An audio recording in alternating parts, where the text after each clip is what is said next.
Հարգելի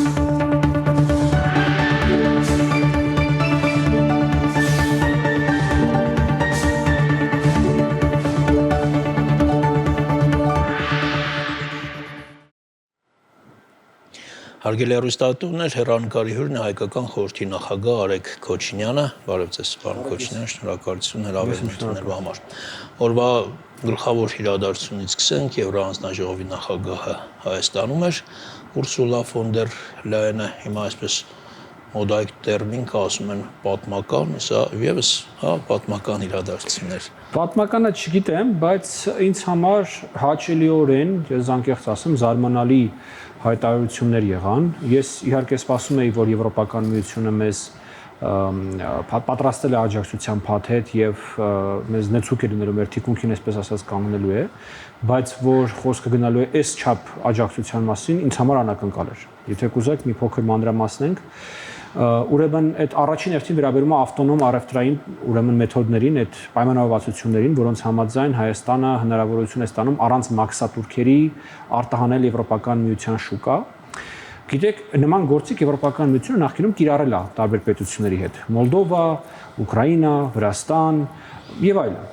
Բայց բոլոր տեղերում դա եղել է կոնկրետ ցուցակ ապրանքներ, որոնք սովորաբար մի քանի տասնյակի են հասնում, 30, 40, 50 անուն ապրանքներ։ Հայաստանի պարագայում հնչեց, որ Հայաստանում արտադրվող ապրանքների 80%-ը ստանալու են այդ անմաքս մուտքը դեպի եվրոպական շուկա։ Սա շատ է տարբերվում նրանից, թե ինչպես է Եվրոպական միությունը մինչև այս աջակցել այլ պետություններին։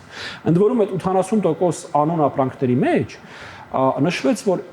թարմ գյուղմթերքի 99%-ը մտնում է։ Այսինքն ամեն ինչ մտնում է, էլի, այդ մի տոկոս իհարկե հետաքրքիր է, ինչն է որ չի մտնում, բայց այսինքն գրեթե ամեն ինչ, ամեն թարմ գյուղամթերք Հայաստանում արտադրվող այսօր տնալու է հնարավորություն առանց մաքսատուրքերի արտահանվելու Եվրոպական միություն։ Բայց չէ՞ որ այստեղ եվրոպական ստանդարտներ, չափանիշներ, բայց փաստացի հիմա բացվեց մեր համար։ Սա իհարկե մենք ձեր պետք է ֆիքսենք, որ սա ժամանակավոր գործիք է, որով որ Եվրոպական միությունը մեզ հնարավորություն է տալիս ուղղակի ճգնաժամի մեջ չհայտնվելու։ Բայց այդ ձեր նշած ստանդարտներ եւ մնացած խոսակցությունները մնում են շատ ակտուալ։ Մենք լուրջ աշխատանք ունենք ստեղանելու, որպեսզի այս ժամանակավոր մեր արժեվ բացված պատուհանը դառնա հարատև մեր արժեվ պատուհան, դուր, եթե կուզեք։ Այնտեղ մի քանի բաներ նշեց, թվեր նշված, որոնք նույնպես ես կարծում եմ կարևոր է, որպեսզի մեր հեռուստատողը լսի, ալկոհոլի վերաբերյալ 80% ուրեմն անուններով ապրանքների բացվում է եվրոպական շուկան մեր ալկոհոլի համար։ Եվ ուզում եմ նորից նշեմ, էլի, եթե նախկինում իրենց գործընկերներին եվրոպացիները աջակցելու նպատակով 20, 30, 40, 50 անուն ապրանք էին ազատականացնում, մեր դեպքում իրանք ուղղակի 80%-ը մեր մոտ ինչ արտադրվում է, այդ ամեն ինչի բացել է։ Սա իսկապես ֆենոմենալ բան է, թե մենք սա այդ համադրում ենք կառավարության այն որոշումը, որը որ կոմպենսացնում է արտահանողների ծախսերի տարբերությունը տրանսպորտի, որ եթե օրինակի համար պայմանական իրանք պետքա լոլիկա արտահանեն Ռուսաստան $1500 պետքա արժանար դրա տեղափոխումը, հիմա եթե դա պետքա այդ նույն անեն օրինակ Լեհաստան $1800 պետքա արժանա դրա տեղափոխումը, տարբերությունը $300, այ դա կկոմպենսացնի Հայաստանի Հանրապետությունը, մեր պետությունը։ Նշանակում է հիմա ուղղակի այսպես գիտեք աննախադեպ պայմաններ են ստեղծվում, որպեսզի Հայաստանը կարողանա դիվերսիֆիկացնել իր արտաքին տնտեսական կապերը։ Եվ այն ինչ որ մեզ ուզում են ստիպել, որ մենք անենք, մենք դա Անենք այն ինչ որ մեզ պետք է որ մենք անենք։ Ինչքան ժամանակ է պետք, որ Հայաստանը հասնի այդ եվրոպական ստանդարտներին։ Տեսեք, մի կողմից ասում ենք, որ սա ժամանակավոր ինչ-որ աջակցության քայլ է, որպեսզի Հայաստանին այս Ռուսաստանի հետ հարաբերություններին առնչվող ճգնաժամից դուրս բերել, բայց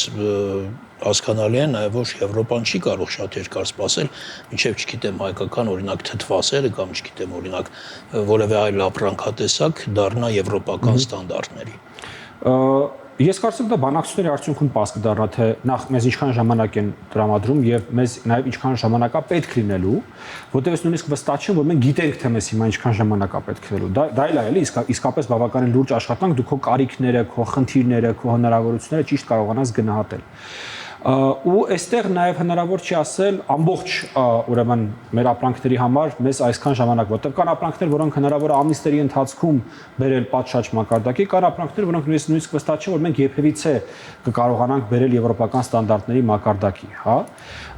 Բայց այն որ սա առաջիկա ամիսներին, գուցե նաև տարիներին պետքա դառնա Հայաստանի թիվ 1 խնդիրը, գիտեք, մենք շատ հաճախ մեր հանրային դաշտում ինչ ասես քննարկվում է։ ինչ մատից ծծած մտածածին թեմա ասես քննարկվում է։ Սա այ շատ կոնկրետ հարց է, շատ կոնկրետ խնդիր է, որից կախված է նաև ինչ որ առումով գիտեք մեր պետության ապագան։ Մենք կարողանալու ենք համաշխարհային շուկայում ուրեմն արժանի տեղ գտնել մեր արտադրանքով, որ մեր արտադրանքը ցանկալի լինի միջազգային շուկայի համար։ Թե մենք արտադրելու ենք ինչ-որ մի բան, որը կաշառքով գնալու ենք մի հատ ռուս պաշտոնյայի գրպանը 2 կոպեկ փող դնենք, ինչն ինքն էլ աչքերը փակի, որ բրակ ապրանքա, վատ ապրանքա, անորակ ապրանքա, թե ինչա, տանենք մի կերպ դա վաճառենք։ Ինչպիսի պետություն ենք մենք ուզում լինենք։ Ինչպիսի երկիր ենք մենք, ինչպիսի արտահանող ենք մենք ուզում լինենք։ Գիտեք, սրանից շատ ժամանակ առաջ Գերմանիայում ուրեմն ավելիճ Եվրոպայում գերմանական արտադրանքը 18-րդ դար, 19-րդ դարի սկիզբ հոմանիշներ անորակ ապրանքի։ Անգլիայում, որովհետև ասում են գերմանական որակ, այդ ժամանակաշրջան նկատում են անորակ արտադրանք։ Բայց գերմանական հասարակությունը իր համար աշխատանքային էթիկա սահմանեց, աշխատանքի որակ սահմանեց, եւ այսօր ինձանից լավ գիտեն մեր հեռուստատողները, ովքեր գերմանական մեքենաներից, տեխնիկայից օգտվում են, որ գերմանականը հոմանիշնա որակյալ արտադրանքի։ Այսպիսի այսպես գիտեք, ես շատ կուզեի, որ մեզանում այսպիսի խոսակցություններ լինեն, էլի, թե Հայաստանում ինչպիսի աշխատանքային էթիկա կա։ Բայց տեսեք, մյուս կողմից դեպի Եվրոպա ճանապարհը հեշտ չէ։ Ես հենց լոգիստիկան, բուն ճանապարհը նկատում եմ։ Տեսեք, օրինակ Ծիրանը ինչ որ ժամանակում Ռուսաստան հասցնելը կամ ծաղիկների ինչ որ տեսակ, դա մի բան է, լոգիստիկայի առումով Եվրոպա հասցնելը բոլորովին այլ բան է։ Ճիշտ է, իհարկե այստեղ Եվրոպան շատ հարաբերական հասկացություն է, կամ պետություններ, որոնք ամեն դեպքում մեզ ավելի մոտ են, քան Մոսկվան։ Օրինակ Բուլղարիան, Ռումինիան, կամ պետություններ։ Եթե մենք խոսում ենք Փարիզի, Բերլինի, Վիեննայի մասին, գուցե զուտ ֆիզիկապես դրանք ավելի հեռու լինեն, քան Մոսկվան, այստեղ հարցերի հարցը, եթե մենք ինքներս մեզ հետ անկեղծ լինենք, հայ-թուրքական սահմանն է։ Որովհետև բաց հայ-թուրքական սահմանը նշանակում է երկաթգծային կապ Հայաստանի եւ Եվրոպայի միջև։ Իսկ այդ պարագայում տարածությունը այդքան մեծ հարց չի դառնում։ Եթե դու ոչ թե ֆուրերով ես ապրանքդ տանում, որտեղ բենզինի ծախս կա, կանգնելու, փչանալու աշխարհի ամենալավ ցամաքային տրանսպորտը բնականաբար բայց չկա այն վստահությունը, որ այդ սահմանը բաց կլինի։ Իհարկե չկա, բայց խոսում ենք հայ-թուրքական սահմանի։ Ճիշտ եք ասում, բայց դրա համար էլ անցնող 3 տարիների ընթացքում թե անձամբ իմ, թե մի շարք մարդկանց ուշադրության կենտրոնում եղել է հենց հայ-ադրբեջանական ու հայ-թուրքական կարգավորման գործընթացը։ Երբ որ ես օրինակի համար ասում եի, որ այստեղ է բանալին Հայաստանի անկախացման, Հայաստանի արտաքին քաղաքականության դիվերսիֆիկացման, որը դիվերսիֆիկացումը սկսվում է մեր սահմաններից, հենց այսօր է նկատի ունեի։ Եթե այսպես գործնական խոսենք, ես կարծում եմ, որ այս պայծրությամբ հայ-թուրքական սահմանի բացման ամենակարճ եւ հնարավոր տարբերակը հայ-ադրբեջանական կոմունիկացիաների ապաշրջափակումն է, այսինքն Երասարդարակ, Ղազախիջան, երբ որ ամեն ինչը սկսի աշխատել, կսկսի աշխատել նաեւ հայ-թուրքական սահմանը։ Իսկ դա իր հերթին թրիփն է։ Այ որ օրը մենք առաջին շինարարությունը սկսենք թրիփի հատվածում, այ առաջին բուլդոզերը սկսի այնտեղ ճանապարհ հարթել, հա, այդ օրը ես կարծում եմ մենք սկսենք տեղաշարժեր բավականին լուրջ տեսնել թե հայ-ադրբեջանական սահմանին, թե հայ-թուրքական սահմանին։ Իսկ որքանով է վստահելի Եվրոպան, տեսեք, այսօր Լայանը ասում էր, որ եթե Ռուսաստանը փակում է դռները Հայաստանի առջև ապրանքատեսակների գյուղմթերքի, Եվրոպան կբացի։ Հիմա եվրոպական այդ խոստումներին Ռուսաստանին չի հակադրում, որ Եվրոպացիները ընդհանրապես խոսք են տալիս, իրականում ոչինչ խոստումներ են տալիս, իրականում ոչինչ չեն անում։ Գիտեք, այդ նույն բաները ես հիշում եմ, մեզ ասում են դիտորդական առաքելության հետ կապված, մեզ ասում էին ուրեմն այս երբ որ ընտրություններին ենք մենք մոտենում եւ մենք ենթարկվում ենք այդ աննախադեպ ռուսական ուրեմն ապատեղեկատվական ալիքներին դրա հետ կապված, որ եվրոպացիները դες ոչինչով էլ չեն օգնելու, այս խոսակցությունները նոր չեն։ Այս խոսակցությունները եղել են եւ լինելու են միշտ։ Ես շատ դժվար եմ պատկերացնում, որ Եվրոպական միության ուրեմն պաշտոնյան եկել է Հայաստան մեր հետ փաստաթղթեր ստորագրել, պայմանավորվածություններ ձեռք բերվել, որ այդ ավտոնոմ միջոցները մեզ տրամադրել եւ մեկ էլ հանկարծ բացի որ չէին տրամադրվում։ Դա լուրջ խոսակցություն չի պարզապես։ Հիմա բայց ավելի գլոբալ, եթե մենք նայենք այս խոսակցությանը, ինչքանով են եվրոպացիները վստահելի, գիտեք, եթե մենք այսպես փիլիսոփայական որպես, հա, ոչ մեկ վստահելի չի։ Հարցը դրա մասին չի։ Ընդհանրապես միջպետական հարաբերությունները այնքան էլ վստահության մասին չեն։ Միջպետական հարաբերությունները համատեղ շահերի, համատեղ ուրեմն գործընկերության, այդ գործընկերության նպատակահարմարության մասին են։ Եվ այս առումով շատ կարևոր է, որ մենք անընդհատ խոսում ենք մեր դիվերսիֆիկացման մասին, ոչ թե միայն արևմուտքի հետ մեր հարաբերությունները զարգացնելու մասին։ Մեր ապրանքների տեսանկյունից շատ հետաքրքիր եւ շատ կարևոր շուկա է ծոցը, Պարսից ծոցը։ Էմիրությունները, Քաթարը, Սաուդյան Արաբիան, եւ գիտեք ճանապարհները կան։ Հիմա հայ-թուրքական սահմանը դեռ փակ է, բայց մենք արդեն կարանք օգտվենք այդ ախալքալակարս երկաթգծային կապից, այսինքն մենք Վրաստանի տարածքով Թուրքիայով ունենք ճանապարհ Իրաքով օրինակի համար դեպի Սաուդյան Արաբիա։ Իսկ Սաուդյան Արաբիան եւ մնացած ծոցի երկրները դրանք շատ վճարունակ շուկաներ են, բայց անապատային երկրներ են, որտեղ առանձնապես գյուղմթերք չկա, չի աճում։ Հետընտրական զարգացումներից խոսենք, կա այնպեսի տպավորություն, թե հետընտրական զարգացումները այսպես մարման են գնում եւ դա այդքան էլ գուցե կապ չունի ՍԴ-ի այս կամ այն որոշման հետ։ Դե ի վերջո իհարկե ՍԴ-ն է որոշում կայացնելու մի քանի կարևոր հարցերի վերաբերյալ եւ ընտրությունների արդյունքների վերաբերյալ եւ մեկ կուսակցության անցնել-չանցնելու վերաբերյալ ըստ էության խորհրդարան, այնպես որ ՍԴ-ի որոշումը իսկապես մնում է շատ կարևոր, բայց կանխատեսել է կարծես թե ՍԴ-ի բայց ուրիշ բան եմ ուզում ասեմ, գիտեք, չկա ճգնաժամ ըստ էության։ Այսինքն այնպեսի տպավորություն է, որ շատ աշխատանքային process է գնում։ Հիմա մի խումբ կուսակցություններ համաձայն չեն որոշման հետ, գնացել են դատարանի վերջերից սպասում են։ Մենք եւ դուք հիշում ենք, որ նախկինում երբ որ ընդդիմությունը գնում էր սահմանադրական դատարան, ինչ կրքեր, այսպես դա նկատի ունեի։ Այսինքն շատ հանգիստ ճգնաժամ չկա, մարման է գնում։ Իհարկե մենք տեսնում ենք ընդդիմադիր ինչ-ինչ առաջնորդներ խոսում են պլան B-ի մասին, գախնի ինչ-որ պլանների մասին եւ այլն, բայց ըստ այդ ամենի ավելի շատ այսպես թատերական ներկայացման ժանրից է։ Այսինքն չկա այնպեսի որոշում, որ ՍԴ-ն ընդունի, թե ես ինչքան հիշում եմ, ՍԴ-ն ամբողջ այս Հայաստանի երրորդ հանրապետության պատմության ընթացքում ոչ մի անգամ չի ընդունել հետընտրական զարգացումների հետ կապված որոշում, որը լինի ընդդիմության, պահանջով, ընդդիմության հայցով եւ հօգուտ ընդդիմության։ Ես դա նկատի ունեի։ Ամեն դեպքում ինչ է կարծում այդ տարբերակներից վերջը որն է ավելի խելամիտ այդ մոդայք դարձած վեճի վերցնել մանդատներ, չվերցնել մանդատներ, ընդդիմությունը ինչ է անելու։ Ես կարծում ճիշտ ասած դա ընդհանրապես կեղծ խոսակցություն է, ես որևէ րոպե չեմ կասկածում, որ ընդդիմությունը վերցնելու է մանդատները, որովհետև նախ տեխնիկապես դա գրեթե անհնար է կազմակերպել, որ այդ իրանց ամբողջ ցուցակից, որը այնտեղ հասկանալի չէ, որ առաջի, այսպես ասած, պարտիան կամ առաջի ուրեմն մասնակիցները հրաժարվում են, այնտեղ կա երկրորդ, երրորդ, չորրորդ, հինգերորդ եւ այդպես շարունակ։ Ու պետքա դու կանաս ապահովես, որ գեթ մեկը չտրվի այդ գայթակղությանը եւ չվերցնի այդ մանդատը, վերջում մանդատ վերցնել չվերցնելու որոշումը ինքը անհատական որոշում է։ Ամեն անհատ ինքն իր համար է դա որոշում։ Նաեւ մնալ ֆրակցիայում թե չմնալ դա անհատական որոշում է ամեն падգամավորի համար։ Այնպես որ ես դա տեխնիկապես անգամ անիրատեսական բան եմ համարում, ոչ որ սցենար եմ համարում։ Ես վստահ եմ, որ երկու ընդդիմադիր ուժերն էլ վերցնելու են իրենց մանդատները, մասնակցելու են խորհրդարանի աշխատանքներին, ասեմ ավելին, եթե իրանք հանկարծ այսպես ինձ համար շատ անհավանական սցենար ընտրեն եւ այդպես միահամուռ կերպով մանդատներից հրաժարվեն, խորհրդարանը շարունակելու է իր աշխատանքը։ Մեր համանդրությունը չի նախատեսում տարբերակ, որ եթե երկու կուսակցություն հրաժարվում է իր մանդատներից, խորհրդարանի աշխատանքը կանգ է առնում։ Ես այսպես հիպոթետիկ պատկերացնում եք, եթե հանկարծ նոր ընտրություններ լինեն։ Այս պատմությամբ ես նման սցենարի հնարավորություն չեմ տեսնում։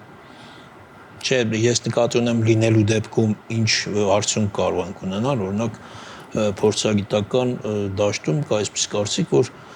իշխանությունները շատ ավելի մեծ տոկոսներով կախտեն, որովհետև ընտրակաշառք չի լինի կամ այդ ընտրատուրիստները չեն լինի եւ այլն։ Այո, շատ հավանական է, որովհետև այն սխեմաները, որոնցով որ ինձ թվում է բավականին լուրջ քանակությամբ ձայն ընդդիմությունը ստացել է, դա եւ այդ այսպես կոչված ընտրական туриզմն էր,